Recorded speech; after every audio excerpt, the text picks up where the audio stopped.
मुंबईच्या विद्याविहारमधील कैलास एव्हेन्यू सोसायटीत जैन धर्मगुरूंसाठी सफेद पट्टी आखल्यानं वाद निर्माण झालाय। सोशल मीडिया इन्फ्लुएन्सर प्रसाद वेद पाठक यांनी सभासदांच्या परवानगीशिवाय ही पट्टी आखल्याचा आरोप केला आणि या संदर्भात सोशल मीडियावर पोस्ट करत त्यांनी नाराजी व्यक्त केली आहे। या उलट रहिवाशांच्या मागणीवरून कमिटीच्या बैठकीत हा निर्णय झाल्याचं सोसायटीच्या पदाधिकाऱ्यांचं म्हणणं आहे। यावर लवकरच पुन्हा नवा निर्णय घेतला जाईल असं त्यांनी स्पष्ट केलेलं आहे। जैन धर्मगुरूंसाठी सोसायटीमध्ये सफेद पट्टी आखण्यात आली आहे।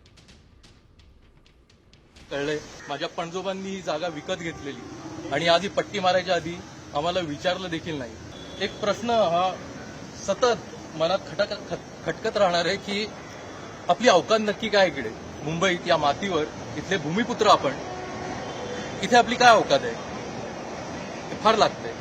कमिटीमध्ये डिस्कशन केले तर आम्हाला वाटले की काय याच्यामध्ये काय असं स्ट्रक्चर डॅमेज, काय दुसऱ्यांना काही त्रास नाही आहे, स्ट्रक्चर डॅमेज नाही आहे आणि फायनान्शियली सोसायटीचे कोणी मेंबरवरती काय भार न देताना ते इंडिव्हिज्युअल याच्यामध्ये देणं असं काही विशेष काही प्रॉब्लेम दिसत नाही आहे, म्हणून आम्ही त्यांना परमिशन दिली की तुम्ही लावून घ्या।